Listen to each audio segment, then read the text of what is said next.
Hello everyone, हम class 6 science NCERT को study कर रहे हैं। ये जो बुक है क्लास 6 साइंस की, वो साइंस को लेकर के आपकी एक बेसिक अंडरस्टैंडिंग डेवलप करती है। आज के इस वीडियो में हम इस बुक का चैप्टर नंबर 2, जिसका टाइटल है कंपोनेंट्स ऑफ फूड, इसके बारे में डिस्कस करेंगे।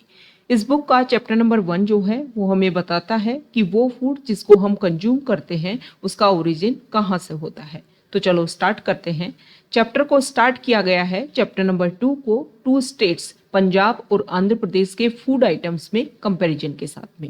तो यहाँ पर बताया गया है कि पंजाब में कौन कौन से फूड आइटम्स को कंज्यूम किया जाता है और आंध्र प्रदेश में कौन कौन से फूड आइटम्स को कंज्यूम किया जाता है। ये बताने का बेसिक रीजन ये है कि कोई भी फूड आइटम्स हो, जो फूड आइटम्स जो भी होते हैं या फिर रॉ मटेरियल में जो फूड है वो किसी ना किसी कंपोनेंट से मिलकर के बना होता है। और ये जो कंपोनेंट्स जो होते हैं इसको हम बोलते हैं न्यूट्रिएंट्स। ये जो कंपोनेंट्स है वो हमारी बॉडी के लिए बहुत ज़्यादा जरूरी है और आप सभी को पता है कि जो भी हम फूड कंज्यूम करते हैं वो या तो हमें प्लांट से मिलता है या फिर हमें एनिमल से मिलता है। अब ये जो न्यूट्रिएंट्स हैं, जो मेजर न्यूट्रिएंट्स हैं जो हमारे फूड में मौजूद रहते हैं, उनको carbohydrate, protein, fat, vitamins and minerals के नाम से जानते हैं। इसके अलावा हमारे फूड में डाइटरी फाइबर्स एंड वाटर ये भी अवेलेबल होता है और जो हमारी बॉडी के लिए काफ़ी ज़्यादा इम्पोर्टेंट होता है। तो स्टेटमेंट इस तरीके से दे दिया जाएगा एग्जाम में कि सिर्फ फूड में जो है वो ये न्यूट्रिएंट्स, जो मेजर न्यूट्रिएंट्स हैं वो ही अवेलेबल होते हैं। तो ऐसा नहीं है, इसके अलावा फूड में डाइटरी फाइबर्स एंड वाटर ये भी अवेलेबल होते हैं। अब ये जो फूड आइटम्स हैं ये हमें कैसे पता चलता है कि किस फूड आइटम में जो है वो कौन सा न्यूट्रिएंट्स अवेलेबल है। तो इसको लेकर के कुछ टेस्ट कंडक्ट करवाए जाते हैं। जैसे कि आपके पास में कोई फूड आइटम है, आपको पता करना है कि इसमें कौन सा न्यूट्रिएंट्स जो है वो अवेलेबल है। एक इम्पोर्टेंट बात ये है कि हर फूड आइटम में जो है वो ये न्यूट्रिएंट्स जो है इनकी क्वांटिटी वेरी कर सकती है। मतलब किसी फूड आइटम में कार्बोहाइड्रेट ज़्यादा हो सकता है, किसी फूड आइटम में फैट ज़्यादा हो सकता है, किसी फूड आइटम में प्रोटीन ज़्यादा हो सकता है। ये इंपॉर्टेंट है। मतलब सभी फूड आइटम्स में या रो फूड में जो है वो सेम न्यूट्रिएंट्स इक्वल क्वांटिटी में नहीं अवेलेबल होता है। यहाँ पर अगर हम बात करें तो सबसे पहले कार्बोहाइड्रेट के टेस्ट की बात की गई है कि हमारा जो फूड होता है उसमें बहुत सारे तरीके के कार्बोहाइड्रेट जो है वो काफ़ी तरीके के हैं। लेकिन अगर हम बात करें फूड में जो है वो स्टार्च या शुगर के रूप में कार्बोहाइड्रेट प्रेजेंट होता है।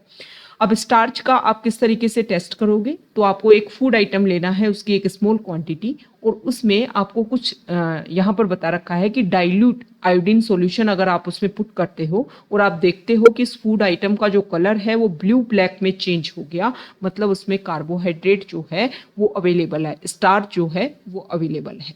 सेम इसी तरीके से प्रोटीन को लेकर के आप टेस्ट कर सकते हो। कोई भी फूड आइटम उसको आपको क्रश करना है, क्रश करने के बाद में उसको आपको टेस्ट ट्यूब में वाटर के साथ में मिक्स करना है, शेक करना है टेस्ट ट्यूब को, और फिर ड्रॉपर की सहायता से आपको हेल्प से कुछ कॉपर सल्फेट की 10 ड्रॉप्स उस सॉल्यूशन में डालनी है, कास्टिक सोडा की 10 ड्रॉप्स उसमें डालनी है, और अगर वो फूड आइटम वायलेट कलर में चेंज हो जाता है तो उसमें प्रोटीन्स की अवेलेबिलिटी है। सेम इसी तरीके से आप फैट को लेकर के भी चेक कर सकते हो। कोई भी फूड आइटम उसको आपको एक क्लॉथ में लेना है, उसको हल्का सा कूटना है, क्रश करना है, और अगर उस क्लॉथ के ऊपर आपको ऑयली पैचेस देखने को मिले तो मतलब उस फूड आइटम में जो है वो ऑयल जो है या फिर फैट जो है वो प्रेजेंट है। ओके, अब ये जो फूड आइटम्स हमने टेस्ट कर लिया कि किस फूड आइटम में जो है वो क्या क्या न्यूट्रिएंट्स अवेलेबल होता है। अब इम्पोर्टेंट बात ये है कि क्यों ज़रूरत है हमें कि ये न्यूट्रिएंट्स जो हैं अवेलेबल हो और हमारे बॉडी के लिए किस तरीके से इम्पोर्टेंट होते हैं। यहाँ पर अगर हम बात करें तो ये जो न्यूट्रिएंट्स हैं इनकी हमारी बॉडी को क्या ज़रूरत है। देखो, जो कार्बोहाइड्रेट जो फूड होते हैं वो स्पेसिफिक हमारी बॉडी को एनर्जी प्रोवाइड करते हैं। मतलब जो कार्बोहाइड्रेट होता है फूड आइटम में वो हमारी बॉडी को एनर्जी प्रोवाइड करता है। फैट्स जो हैं वो भी एनर्जी प्रोवाइड करते हैं। दोनों में अगर हम कंपैरिजन करें, मान लो कार्बोहाइड्रेट की भी सेम क्वांटिटी है और फैट की भी सेम क्वांटिटी है, तो फैट जो है वो आपको एक्स्ट्रा लेवल की कंज्यूम एनर्जी जो है वो प्रोवाइड करेगा कंपैरिजन टू कार्बोहाइड्रेट। ओके, इसके अलावा अगर हम बात करें तो देखो, जो प्रोटीन जो फूड होता है जिससे हमें जिस फूड आइटम में प्रोटीन की अवेलेबिलिटी है, तो वो प्रोटीन जो है वो हमारी बॉडी के रिपेयर के लिए और ग्रोथ के लिए ज़रूरी होता है। जो कार्बोहाइड्रेट, जो फैट वाले जो फूड होते हैं, उनको एनर्जी गिविंग फूड बोलते हैं। अब प्रोटीन यहाँ पर बता रखा है, यहाँ पर एग्जाम्पल के थ्रू, इमेज के थ्रू आपको शो कर रखा है कि कौन कौन से फूड आइटम्स में कार्बोहाइड्रेट पाया जाता है। ये जो यहाँ पर आपको आइटम दिख रहे हैं, उन सारे फूड आइटम्स में कार्बोहाइड्रेट की प्रेजेंट जो है वो कंपैरिजन टू अदर न्यूट्रिएंट्स ज़्यादा होती है। यहाँ पर इसी तरीके से प्रोटीन को लेकर के, फैट को लेकर के भी फूड आइटम्स आपको शो कर रखे हैं। ओके, तो जिस फूड आइटम में प्रोटीन की अवेलेबिलिटी होती है उसको बोलते हैं बॉडी बिल्डिंग फूड्स। ओके, तो आपने देखा भी होगा, बहुत सारे ऐड आप देखते भी हो कि जिम के लिए जो है वो प्रोटीन शेक को काफ़ी ज़्यादा इंपॉर्टेंट बताया जाए। काफ़ी ज़्यादा आपने ऐड भी देखे होंगे कि अगर आपको बॉडी बिल्डिंग करते हो तो प्रोटीन शेक जो है वो आपको कंज्यूम करना चाहिए। ओके, इसीलिए प्रोटीन के ऊपर फोकस किया जाता है क्योंकि वो बॉडी बिल्डिंग फूड्स के रूप में इसको जाना जाता है। वाइटामिन्स जो होते हैं वो हमारी बॉडी को प्रोटेक्ट करते हैं बहुत सारी डिजीज़ के खिलाफ में। मतलब अगर हम वाइटामिन्स कंज्यूम करते हैं, वाइटामिन्स हमारे फूड में प्रेजेंट हैं, तो हमें बहुत सारी बीमारियां नहीं हो पाती हैं। वाइटामिन्स जो हैं वो हमारी आइज़ को, बोन को, टीथ को, गम मतलब मसूड़े जो होते हैं, इन सभी को हेल्दी रखते हैं। वाइटामिन्स के बहुत सारे तरीके होते हैं, बहुत सारे प्रकार होते हैं, टाइप होते हैं। ओके, उनको अलग अलग नाम से जानते हैं, जैसे कि vitamin A, vitamin C, vitamin D, vitamin E, vitamin K, और इसके अलावा विटामिन बी का भी एक समूह होता है। ये सारे के सारे जो विटामिन्स जो होते हैं वो स्मॉल क्वांटिटी में इनकी ज़रूरत होती है, मतलब बल्क में इनकी ज़रूरत नहीं होती है। जो हमारे फूड आइटम्स हैं उनमें स्मॉल क्वांटिटी में भी ये प्रेजेंट है, तो हमारे लिए काफ़ी ज़्यादा इम्पोर्टेंट है। विटामिन ए जो है वो हमारी स्किन को और आइज़ को हेल्दी रखता है। विटामिन सी जो है वो बहुत सारी बीमारियों से लड़ने के लिए हमारी इम्यूनिटी पावर जो है उसको बूस्टअप करता है। विटामिन डी जो है वो हमारी बॉडी को काफ़ी ज़्यादा अच्छे से इम्प्रूव करता है। हमारी जो बोन्स हैं, हमारे जो टीथ हैं, जिसमें जो कैल्शियम होता है उसको काफ़ी मजबूती लेवल तक लेकर के जाता है। इसके अलावा बात कर लेते हैं मिनरल्स की। अभी तक हमने कार्बोहाइड्रेट, प्रोटीन, फैट, इनकी बात कर ली कि कार्बोहाइड्रेट और फैट जो है वो एनर्जी गिविंग फूड है, प्रोटीन जो है वो बॉडी बिल्डिंग फूड है, विटामिन जो है वो हमें बहुत सारी बीमारियों से दूर रखते हैं। अब बात आती है मिनरल्स की। मिनरल जो है वो भी विटामिन की तरह ही स्मॉल अमाउंट्स में हमें ज़रूरत होती है। मतलब हमारे जो फूड आइटम है उसमें स्मॉल अमाउंट में भी मिनरल्स जो है वो प्रेजेंट हैं, तो वो काफ़ी हमारे लिए ज़्यादा बेनिफिशियल है। यहाँ पर बता रखा है कि विटामिन के कौन कौन से फूड प्रोडक्ट से आपको कौन कौन से विटामिन मिलते हैं। तो एक जनरल अवेयरनेस के लिए आप देख सकते हो कि कौन सी चीज़ों से, कौन से फूड प्रोडक्ट से जो है या कौन से रॉ मटेरियल से हमें कौन कौन से विटामिन मिलते हैं। अब यहाँ पर मिनरल की बात की गई है कि मिनरल्स क्या करते हैं, हमारी बॉडी के प्रॉपर ग्रोथ के लिए जो मिनरल है वो काफ़ी ज़्यादा इंपॉर्टेंट है। इसके अलावा हमारी गुड हेल्थ को मेंटेन करने के लिए भी काफ़ी ज़्यादा इंपॉर्टेंट होते हैं।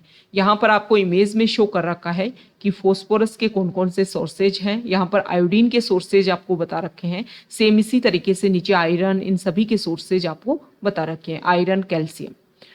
अब देखो, जो मोस्ट फूड आइटम्स होते हैं उनमें, ये हम पहले भी डिस्कस कर चुके हैं, स्टार्टिंग में हमने डिस्कस किया था कि फूड आइटम्स में वेरी करता है न्यूट्रिएंट्स की क्वांटिटी। किसी फूड आइटम में कोई चीज़ ज़्यादा होती है, किसी फूड आइटम में कोई चीज़ ज़्यादा होती है। इन सारे न्यूट्रिएंट्स के अलावा हमारी बॉडी को डाइटरी फाइबर्स एंड वाटर की भी ज़रूरत होती है। ये जो डाइटरी फाइबर्स होते हैं इनको रफेज के नाम से जानते हैं, और जो रफेज जो होते हैं वो मेनली हमें प्लांट प्रोडक्ट से हमें मिलते हैं और इनको हमारे फूड में हम कंज्यूम करते हैं। Whole grains, pulses, potatoes, fresh fruits, vegetables, ये जो हैं वो रफेज के मेन सोर्स हैं। जो रफेज जो होता है उससे हमें, हमारी बॉडी को कोई भी न्यूट्रिएंट नहीं मिलता है, कोई न्यूट्रिएंट नहीं मिलता है। बस ये है कि जो अनडाइजेस्टेड फूड है उसको हमारी बॉडी से रिमूव करने में या बाहर निकालने में जो है ये रफेज काफ़ी ज़्यादा इम्पोर्टेंट होता है। तो ये हमने डिस्कस किया कि फूड में कौन कौन से न्यूट्रिएंट्स हैं, इसके अलावा रफेज है। अब बात आ जाती है वाटर की, कि वाटर क्यों हमारी बॉडी के लिए ज़रूरी है। देखो, जो भी हम न्यूट्रिएंट्स फूड से हमारी बॉडी में लेते हैं उन सभी न्यूट्रिएंट्स को एब्जॉर्ब करने में जो वाटर है वो काफ़ी ज़्यादा हेल्प करता है। अब डायरेक्ट आप वाटर को कंज्यूम करते हो, इसके अलावा भी हमारी बॉडी में हम जो है वाटर को वो फ्रूट्स के थ्रू, जूस के थ्रू, मिल्क के थ्रू, टी के थ्रू, इन सभी के थ्रू कंज्यूम करते हैं। जो वाटर जो है, इसके अलावा हमारी बॉडी से कुछ वेस्टेज जैसे कि यूरिन और स्वेट के थ्रू जो है वो बाहर निकालने की कोशिश भी करते हैं। ओके, तो इस तरीके से सारे के सारे न्यूट्रिएंट्स के बारे में और रफेज और वाटर के बारे में एक बेसिक अंडरस्टैंडिंग हमने क्लियर कर ली है। अब हम बात करेंगे कि ये जो फूड आइटम्स में किस तरीके के न्यूट्रिशन की कितनी ज़रूरत होनी चाहिए और कितनी ज़रूरत नहीं होनी चाहिए। तो सबसे इम्पोर्टेंट बात, हमने जिस तरीके से जिस क्वांटिटी में हमने बात की कि मेन न्यूट्रिएंट्स जो हैं वो इम्पोर्टेंट रोल प्ले करते हैं, वाइटामिन्स और जो मिनरल्स हैं वो स्मॉल क्वांटिटी में होने चाहिए, इसके साथ में रफेज और जो वाटर है वो भी होना चाहिए। इसको बोलते हैं बैलेंस डाइट। बैलेंस डाइट में आप काफ़ी कम मनी में भी बैलेंस डाइट ले सकते हो और अपने आप को हेल्दी रख सकते हो। मतलब हमें जो है अपने खाने में सब कुछ कंज्यूम करने की कोशिश करनी चाहिए स्मॉल क्वांटिटी में। ओके, तो यहाँ पर बता रखा है कि न्यूट्रिएंट्स की कमी नहीं होगी इससे, बैलेंस डाइट जो रहेगा। तो बैलेंस डाइट वो डाइट होती है जिसमें रफेज एंड वाटर भी हो, इसके अलावा जो सभी न्यूट्रिएंट्स भी अवेलेबिलिटी हो, इसको बोलते हैं बैलेंस डाइट। अब देखो, जो भी हम फूड आइटम्स कंज्यूम करते हैं, जैसे कि हमने फ्रेश फ्रूट्स एंड वेजिटेबल्स को कंज्यूम किया, ना सिर्फ हमें बैलेंस डाइट को कंज्यूम करना है, ऐसा नहीं है कि सिर्फ हमने कुछ लिया उसको खा लिया, उसको एक प्रॉपर तरीके से हमें बनाना भी होता है। जैसे कि इसमें बता रखा है कि बहुत सारे फूड आइटम, बहुत सारे फ्रूट्स ऐसे होते हैं कि अगर आप उनको पील ऑफ करके उनको फिर आप धोते हो, वॉश करते हो, तो उनके न्यूट्रिएंट्स जो हैं वो बाहर निकल जाते हैं, मतलब फिर वो आपके लिए ज़्यादा वैल्यूएबल नहीं रहते हैं। सेम इसी तरीके से बता रखा है कि विटामिन सी को अगर हम ज़्यादा देर तक गर्म करते हैं तो उसकी वजह से भी, मतलब कुछ फूड प्रोडक्ट्स को जिसमें विटामिन सी अवेलेबल है, तो उसको अगर हम ज़्यादा देर तक गर्म किया तो उससे विटामिन सी जो है वो भी खत्म हो जाता है।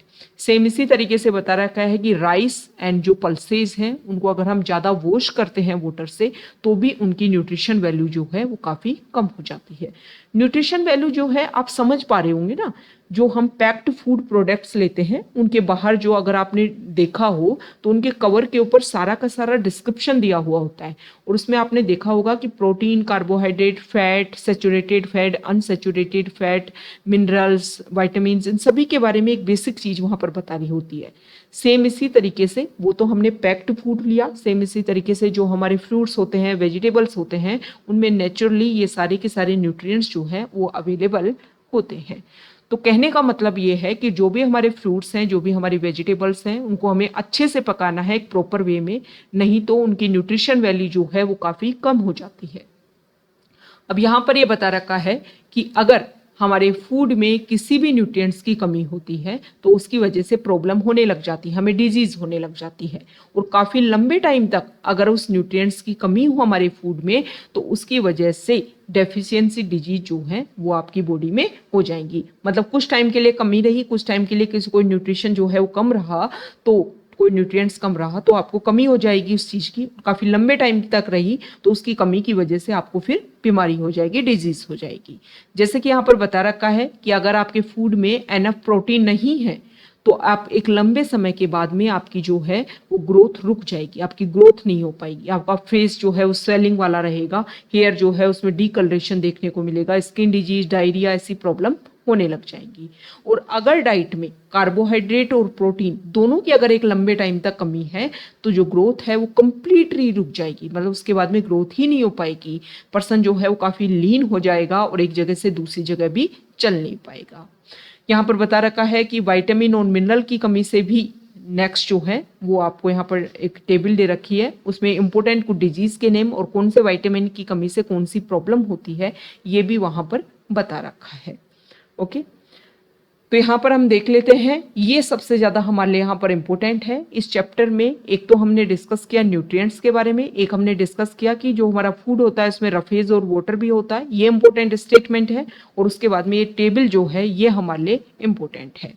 विटामिन ए अगर आपकी बॉडी में इसकी कमी है तो इसकी वजह से लॉस ऑफ विजन हो जाता है, मतलब आप देखने की जो शक्ति है वो आपकी कम हो जाती है। Poor vision, loss of vision in darkness night, sometimes complete loss of vision, मतलब देखना जो है वो काफ़ी कम हो जाता है, धीरे धीरे जो है वो एकदम बंद भी हो जाता है। विटामिन बी1 बेरी डिजीज होती है इसकी वजह से, और इसमें मसल जो है वो वीक हो जाती हैं और वर्क करने की जो एनर्जी है वो काफ़ी कम बचती है, मतलब very little energy to work. Vitamin C अगर कम हो तो स्कर्वी डिजीज होती है। इसमें जो गम्स हैं वहाँ पर हमेशा खून बहता रहता है, मतलब मसूड़े जो हैं वहाँ पर खून बहता रहता है, और अगर बॉडी में कोई घाव हो जाए, कोई वाउंड्स हो जाए, तो उसको हील होने में काफ़ी लंबा टाइम लगता है। तो समझ लो विटामिन सी की कमी है बॉडी में। विटामिन डी जो है इसकी कमी की वजह से, इसकी डेफिशिएंसी की वजह से रिकेट्स डिजीज होती है, जिसकी वजह से बोन जो है वो काफ़ी ज़्यादा सॉफ्ट हो जाती हैं और मुड़ने लग जाती हैं। कैल्शियम की अगर कमी हो बॉडी में तो बोन एंड टूथ जो है, मतलब दांत जो हैं वो डिके होने लग जाते हैं, हड्डियां जो हैं कमजोर हो जाती हैं। आयोडीन की कमी की वजह से गॉइटर रोग होता है, जो हमारी नेक में जो ग्लैंड्स होती हैं वहाँ पर सूजन दिखने लग जाती है। चिल्ड्रन की, बच्चों की मेंटल डिसेबिलिटी बच्चों में दिखने लग जाती है। और अगर आयरन की कमी हो तो एनीमिया डिजीज होती है और इससे बॉडी में वीकनेस आ जाती है। तो इम्पोर्टेंट बात यह है कि हमारा जो फूड आइटम है उसमें सभी जो न्यूट्रिशन होने चाहिए और हमें एक बैलेंस डाइट को फॉलो करना चाहिए। यहाँ पर इस चैप्टर की समरी दे रखी है कि हमारे फूड में जो मेजर न्यूट्रिएंट्स हैं वो carbohydrate, protein, fats, vitamins and minerals हैं। इसके अलावा फूड में डाइटरी फाइबर्स एंड वाटर भी होते हैं। कार्बोहाइड्रेट एंड फैट जो हैं इनको एनर्जी गिविंग फूड बोलते हैं। प्रोटीन्स एंड मिनरल्स जो होते हैं वो हमारी बॉडी के ग्रोथ और मेंटेनेंस के लिए जरूरी होते हैं। विटामिन जो होते हैं वो हमें बहुत सारी बीमारियों के खिलाफ में हमारी बॉडी को प्रोटेक्ट करते हैं। यहाँ पर बताया गया है कि हमारी बॉडी को हर न्यूट्रिएंट्स की ज़रूरत होती है और वो हमें प्रोवाइड करने के लिए हमें एक बैलेंस डाइट अपनी बॉडी को देना चाहिए। इसके अलावा बॉडी में न्यूट्रिएंट्स के अलावा रफेज और वाटर जो है वो भी हमारे फूड में एडिक्वेट अमाउंट में होना चाहिए। अगर किसी न्यूट्रिएंट्स की एक लंबे टाइम तक कमी होती है बॉडी में तो उसको बोलते हैं डेफिशिएंसी डिजीज, मतलब उस स्पेसिफिक उस न्यूट्रिएंट्स की कमी से कोई बीमारी हुई तो उसको बोलते हैं डेफिशिएंसी डिजीज। ओके, तो ये इसके लिए हमें क्या फॉलो करना चाहिए, बैलेंस डाइट फॉलो करनी चाहिए। तो ये हमारा चैप्टर नंबर 2 है जो काफ़ी इंपॉर्टेंट है। कुछ इंपॉर्टेंट फैक्ट्स हमने डिस्कस किए और सबसे इंपॉर्टेंट जो है ये डिजीज है, आपको पता होना चाहिए।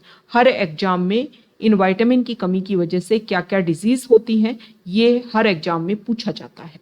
Okay, thank you.